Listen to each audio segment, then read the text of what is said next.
Bismillahirrahmanirrahim. Assalamualaikum warahmatullahi wabarakatuh. Alhamdulillah kita bisa bertemu lagi membahas mengenai Islamic Bank Issues Challenge in Future Direction. Nah, pada kesempatan kali ini kita akan sedikit advance dari sekedar mempelajari mengenai perbankan syariah. Materi terkait perbankan syariah ada juga yang saya share melalui Sunan untuk PPT-nya. Namun kali ini saya lebih ke membahas mengenai apa saja isunya, tantangannya, dan harapan kedepannya. Saya mulai dari hasil survei kemarin. Nah, kemarin saya sudah memberikan Google Form ya yang sudah diisi oleh teman-teman. Nah, survei kecil-kecilan itu saya bagikan ke seluruh kelas ampuan saya. Nah, di antaranya saya menanyakan mengenai identitas. Sebutkan 3 perusahaan perbankan syariah di Indonesia yang paling Anda ingat. 3 bank syariah. Nah, mayoritas menjawab ada BSM, BNI Syariah, BRI Syariah. Padahal per Februari 2021, 3 bank tersebut itu sudah merger menjadi Bank Syariah Indonesia. Jadi perlu teman-teman pahami.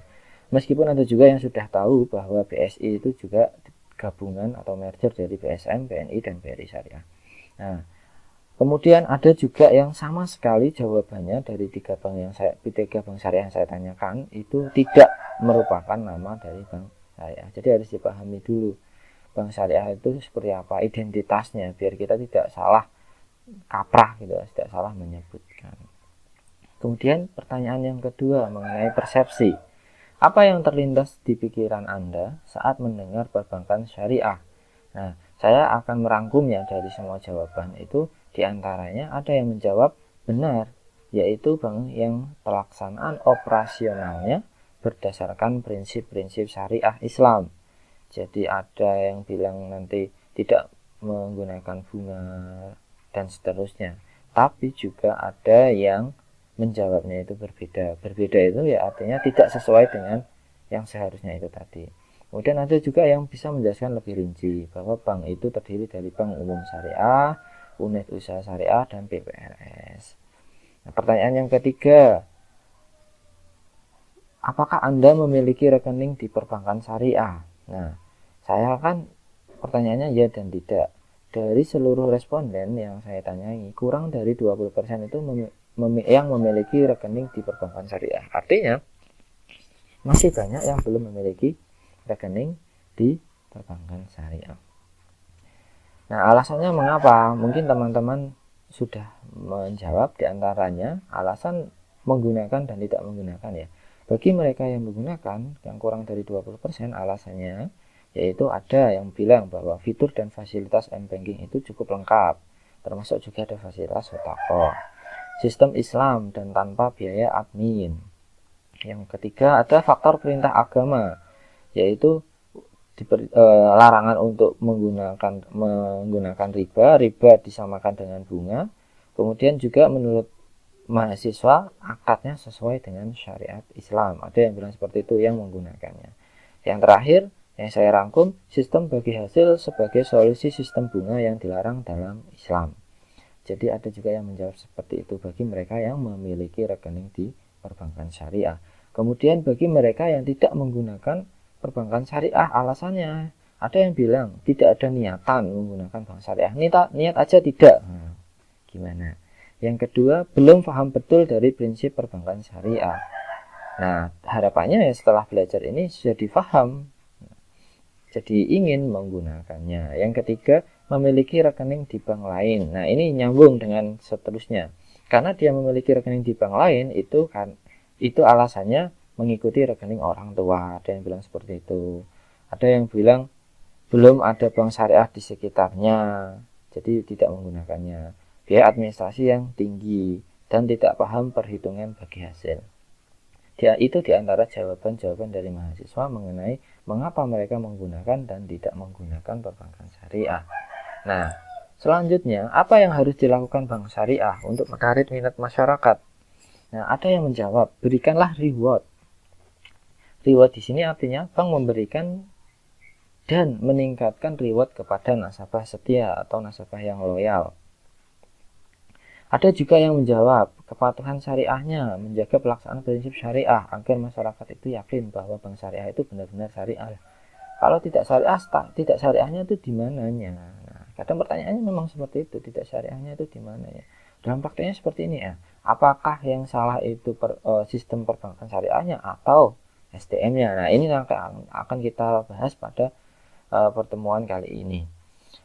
Yang ketiga, ada juga yang bilang sosialisasi dan promosi yang lebih gencar dan bisa membangun cabang link seperti BRI Link gitu katanya.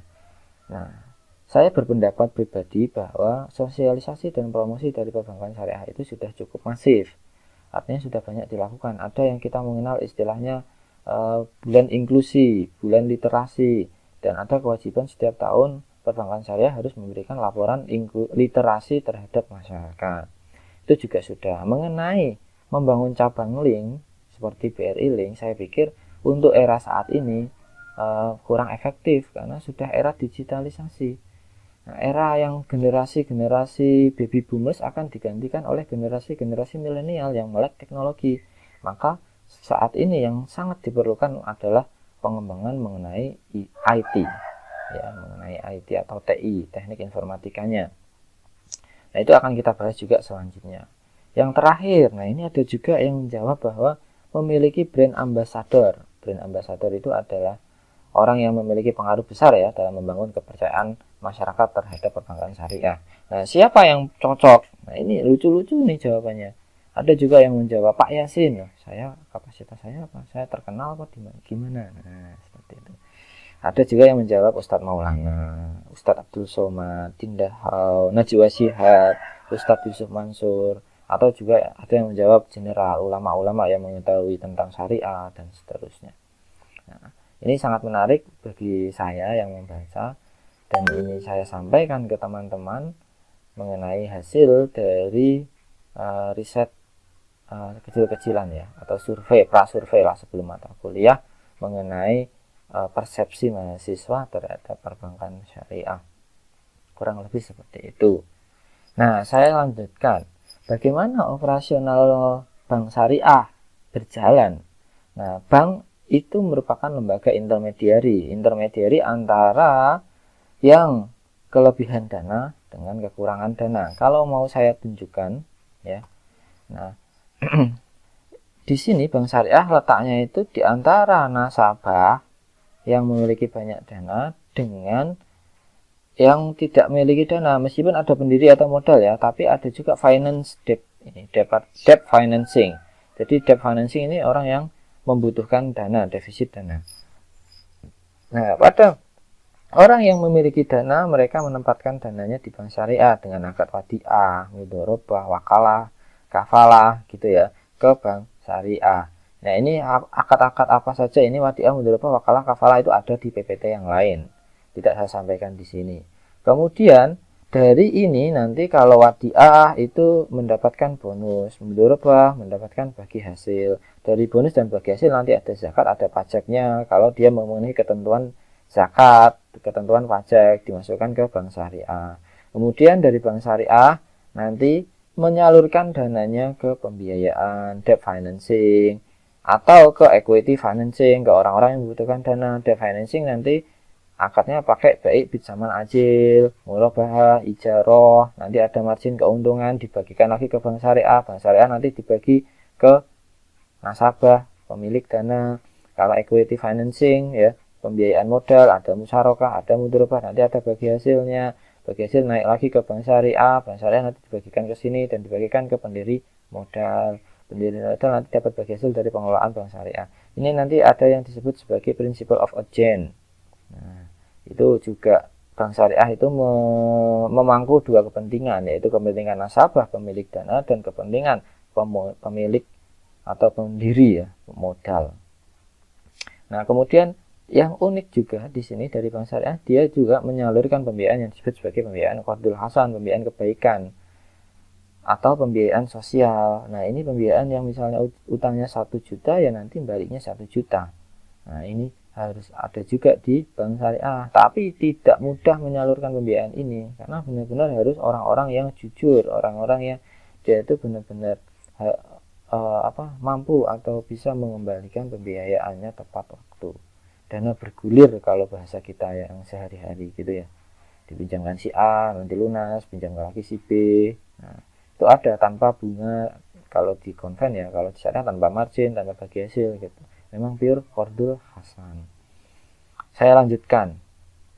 Ini sekedar pengantar ya untuk operasional bank syariah. Operasional bank syariah itu diatur dalam Undang-Undang Nomor 28 ya Undang-Undang Nomor 21 tahun 2008. Nah, mengenai perbankan syariah. Itu ada UUS, ada BUS, ada UUS, ada BPRS. Nah, saya mau lihat kondisi perbankan syariah saat ini. Pada tahun 2020, akhir tahun 2020. Jumlah kantor dari perbankan syariah itu ada 14. Ada 14 bank umum syariah dengan jumlah kantornya 1943. Kemudian 20 unit usaha syariah dengan jumlah kantornya 390. 162 BPRS dengan jumlah kantornya 626. Ini cukup besar, cukup tinggi juga. Dan perbankan syariah di Indonesia memiliki pada per September 2020 itu memiliki total aset mencapai 575,85 triliun. Meskipun begitu, market share dari aset perbankan syariah itu masih kecil, masih cuma naik 1 digit, yaitu cuma 6,24%. Nah, salah satu di antara harapan dari merger Bank Syariah Indonesia adalah menaikkan market share itu. Jadi nanti dengan terintegrasi nanti bisa menaikkan market share perbankan syariah secara nasional. Saya lanjutkan. Nah, tadi di sini kita akan fokus mengenai isu strategis ya, isu strategis penghambat dari pertumbuhan perbankan syariah menurut OJK tahun 2021. Nah, ini saya ambil dari roadmap OJK. Di antaranya yang pertama, belum adanya diferensiasi model bisnis yang signifikan. Artinya masih juga beranggapan bahwa bank syariah itu sama gitu ya, sama saja operasionalnya. Memang kita masih belum bisa mencirikan sendiri mengenai model bisnis yang signifikan. Katakanlah misalnya terkait pembiayaan bagi hasil, tapi pembiayaan bagi hasil juga memiliki beberapa tantangan tersendiri mengenai bagaimana mengelola moral hasil dari mitra, dari nasabah pembiayaannya. Yang kedua, pengembangan bisnis masih berfokus pada tujuan bisnis saja. Jadi mereka hanya masih yang penting profit dan seterusnya, tidak juga fokus mengenai hal yang lain. Yang ketiga, kualitas SDM. Nah, ini kualitas SDM juga sangat penting. Katakanlah misalnya pasti setiap SDM yang masuk ke perbankan syariah itu disekolahkan dulu, paling tidak mengenai pengertian dasar akad di bank syariah ya. Dulu saya pernah mengikutinya mengenai pengantar ya untuk masuk ke perbankan syariah itu terkait akad-akadnya, bagaimana operasional jalannya dan seterusnya gitu. Nah, di situ kita akan dijelaskan mengenai fungsi bank, akad-akad yang ada di bank. Nah, itu salah satu kualitas SDM yang diharapkan bisa dimiliki oleh perbankan syariah. Tapi setelah berjalan mungkin pada banyak yang lupa gitu ya mengenai apa yang sudah dipelajari, bagaimana praktiknya dan seterusnya. Makanya kualitas SDM itu harus terus ditingkatkan, utamanya mengenai kesyariahannya. Yang selanjutnya mengenai TI yang kurang optimal, ini yang saya sampaikan. TI yang kurang optimal ini disorot oleh OJK mengenai fasilitas. Mungkin memang pembandingnya kalau bank konvensional kan sudah canggih, sudah banyak fiturnya. Nah, ini perbankan syariah mengikuti ke sana, harapannya tidak ketinggalan, pelan-pelan mengikuti sehingga bisa memberikan pelayanan yang baik. Nah, ini yang terakhir mengenai indeks inklusi dan literasi yang masih rendah. Ini indeks inklusi dan literasi yang masih rendah artinya itu pengetahuan masyarakat mengenai perbankan syariah itu juga masih rendah, keinginan untuk menggunakan juga masih rendah. Makanya perlu dilakukan sosialisasi yang lebih masif lagi, lebih tepat sasaran, sehingga pemahaman mengenai perbankan syariah itu jadi lebih komprehensif, dan yang paling penting masyarakat mau menggunakan jasa dari perbankan syariah. Saya lanjutkan. Peluang perkembangan bank syariah ke depannya itu seperti apa? Peluang perkembangan bank syariah ke depannya itu saya lihat ada 4 berdasarkan referensi yang saya dapatkan. Yang pertama, kemajuan teknologi dan digitalisasi. Nah, ini menyangkut bahwa sekarang dunia itu sudah digital. Dunia itu sudah dekat. Maka kalau perbankan syariah mau memanfaatkan itu jadi peluang tersendiri. Nah, yang selanjutnya mengenai pertumbuhan ekonomi dalam industri halal. Nah, industri halal itu kan berarti apapun yang diproduksi itu halal dan baik gitu ya. Nah, biasanya kalau kita tawarkan, seharusnya pandangannya kalau kita tawarkan, kalau kita masuki, baik dari sisi pengelolaan dananya, tabungan, deposito, maupun nanti ekspansi usahanya melalui pembiayaan, itu harapannya para pelaku industri halal itu lebih tertarik untuk menggunakan bank syariah kalau perbankan syariah itu memiliki competitive advantage, jadi daya saing yang tinggi, yang juga bisa disenangi ya, atau bisa juga dimanfaatkan oleh para pelaku industri halal. Mengingat perbankan syariah itu juga termasuk dalam industri halal. Nanti untuk support katakanlah food and drink halal, halal food and drink, halal kosmetik, atau pariwisata halal, dan seterusnya, itu yang bisa untuk digunakan dalam peningkatan ekspansi usaha para industri halal, harus dimanfaatkan lebih baik. Yang ketiga, peningkatan pemahaman agama masyarakat. Nah, ini kita kenal mengenai ini ya, banyaknya sekarang kajian-kajian keislaman, perintah-perintah untuk kembali ke Islam gitu ya, aturan-aturan ajakan menggunakan bank syariah. Nah, ini juga menjadi peluang tersendiri yang harus dikembangkan, meskipun berdasarkan riset dari Adi Warman Karim itu ada masyarakat Indonesia itu dibagi jadi 3 mengenai pemahaman terhadap perbankan syariah. Yang pertama itu masyarakat yang dia itu yang penting syariah. Nah, jadi dia itu agama banget. Yang kedua, orang yang rasional. Nah, pasar yang rasional. Rasional itu artinya kalau misalnya perbankan syariah lebih menguntungkan, dia pilih ke perbankan syariah. Tapi kalau perbankan konvensional itu lebih menguntungkan, mereka pilih ke perbankan konvensional. Nah, ini prosentasenya yang paling besar, atau disebut sebagai yang mengambang itu tadi, yang rasional. Yang terakhir ini dia campuran, jadi nanti ada yang syariah, tidak jelas, dan seterusnya. Artinya tidak jelas itu artinya gini, dia paham mengenai syariah dan tidak. Selanjutnya mengenai arah pengembangan perbankan syariah, penguatan identitas perbankan syariah. Penguatan di sini ya diartikan sebagai memperkuat nilai-nilai syariah atau sebagai identitas perbankan syariah yang paling dasar. Nilai-nilai syariah di sini merupakan sesuatu yang harus diterapkan dalam seluruh aspek perbankan syariah, baik dari sisi operasionalnya, SDM-nya. Itu harapannya penerapan ini bisa dijadikan identitas perbankan syariah yang lebih berintegritas, profesional, disiplin di mata masyarakat, yang saat ini semakin memiliki kesadaran agama yang baik, seperti yang saya sampaikan sebelumnya. Kemudian yang kedua, mengembangkan keunikan produk syariah yang berdaya saing. Nah, perbankan syariah didorong untuk terus menciptakan produk yang memiliki kekhasan syariah sebagai bentuk diferensiasi model bisnis perbankan syariah di industri perbankan. Produk perbankan syariah yang unik, unggul, dan tidak dapat diterapkan pada perbankan konvensional merupakan keunggulan yang harus dimanfaatkan oleh perbankan syariah. Paradigma pengembangan produk yang inovatif dan kreatif merupakan salah satu faktor penting yang harus dimiliki oleh pelaku industri maupun regulator untuk menciptakan produk yang unik sehingga dapat menjadi pilihan utama masyarakat. Di antara yang dapat dilakukan mengenai keunikan produk, itu yang pertama, pengembangan produk yang dapat memberikan nilai tambah kepada masyarakat atau kepada nasabahnya. Nilai tambah ini beda-beda, tergantung mau mensasar ke nasabah yang seperti apa, tapi harus dirasakan nilai tambah itu.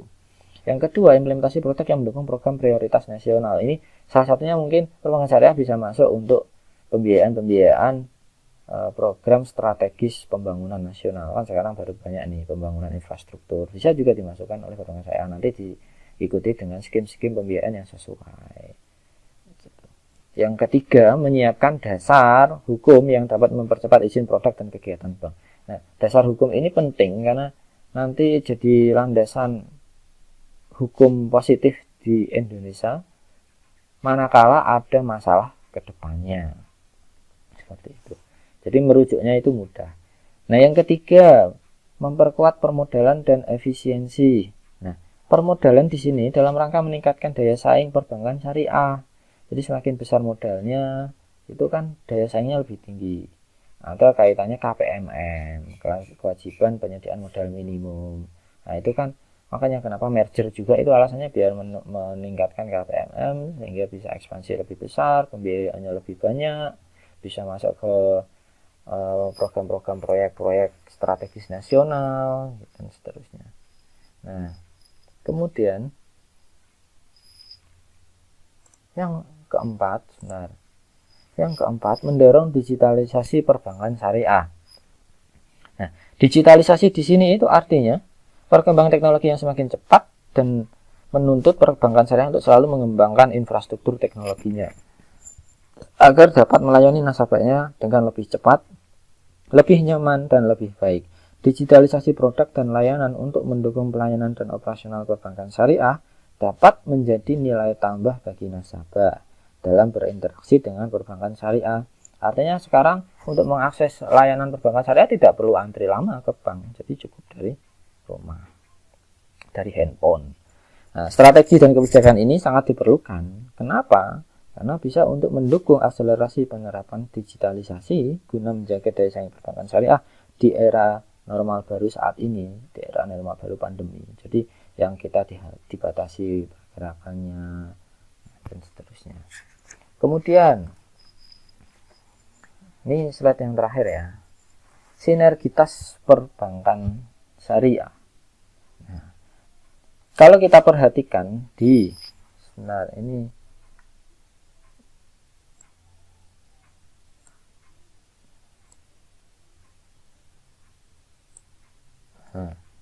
kalau kita perhatikan sinergitas di sini, ada bank syariah, ada industri keuangan non bank syariah, pasar modal syariah di tengah-tengahnya.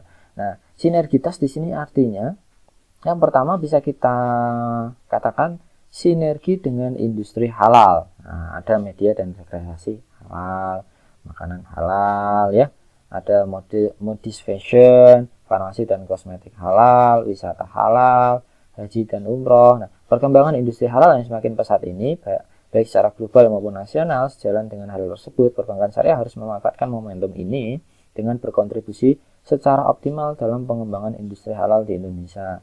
Misalnya dengan memberi pembiayaan, nanti menampung dana dari para UMKM industri halal misalnya, dan seterusnya. Nah, kalau misalnya teman-teman juga sering melihat di siaran media televisi itu ada Syariah Economic Talk. Nah, kalau pernah dengar ya, kalau nggak salah judulnya seperti itu. Jadi mereka membahas mengenai ekosistem ekonomi syariah. Harapannya nanti Indonesia bisa jadi pusat ekonomi syariah dunia. Nah, sekarang kan pusat ekonomi syariah masih di Malaysia ya. Nah, sinergitas ini juga harus dilakukan antar lembaga keuangan syariah, yaitu perbankan syariah tidak dapat bergerak sendiri dalam pengembangan keuangan syariah di Indonesia, sehingga diperlukan sinergi dengan sektor yang lain. Di antaranya ada pasar modal syariah, misalnya kekurangan dana bisa di sana untuk menjual saham mungkin.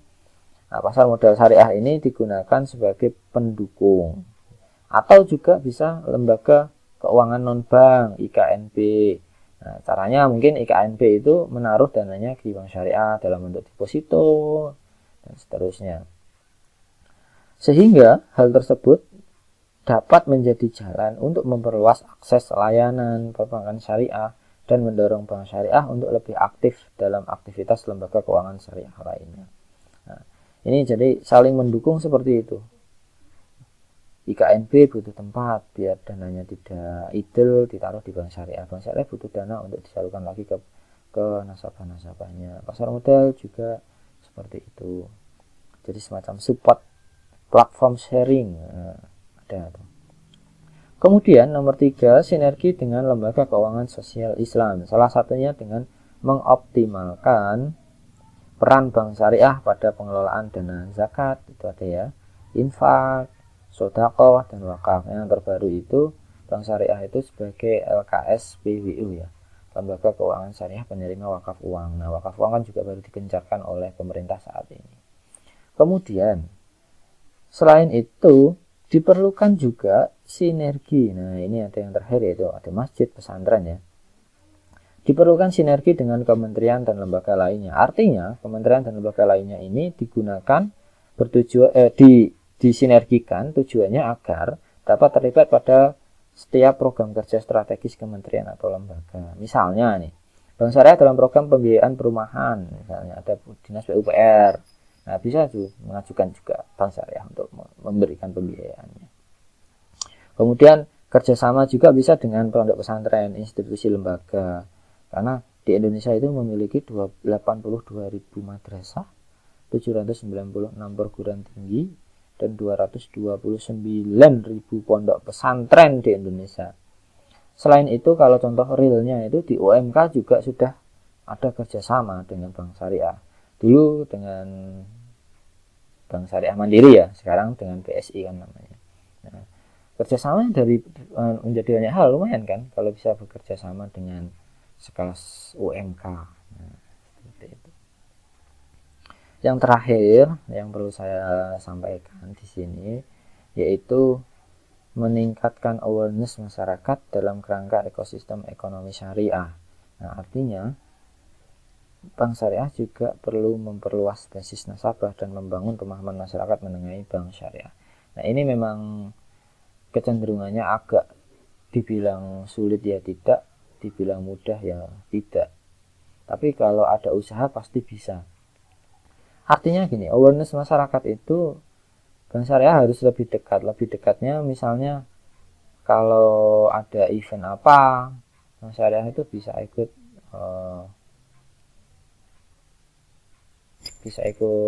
mensuplai lah, misalnya mensponsori, katakanlah seperti itu, mensponsori untuk acara tersebut. Misalnya ada tablik akbar. Nah, selain itu nanti kan bisa dikasih waktu karena mungkin jadi sponsor utama, mungkin bisa dikasih waktu untuk menjelaskan sedikit mengenai perbankan syariah, mengapa dan seterusnya. Mungkin bisa lebih efektif seperti itu. Atau mungkin itu kalau waktu non pandemi ya. Kalau waktu pandemi ya mungkin dengan pemberian bantuan gitu kan bisa meningkatkan awareness masyarakat nih. Oh, ternyata bank syariah itu seperti ini. Meskipun juga itu juga dilakukan oleh perbankan konvensional juga. Nah, tapi kan misinya berbeda-beda. Nah, mungkin itu yang bisa saya sampaikan untuk pertemuan kali ini, singkat. Nanti kalau ada yang ditanyakan saya buatkan forum di sana, nanti kita akan diskusi di sana. Kurang lebihnya itu yang bisa saya sampaikan. Kita tutup dengan bacaan alhamdulillah. Semoga bermanfaat. Assalamualaikum warahmatullahi wabarakatuh.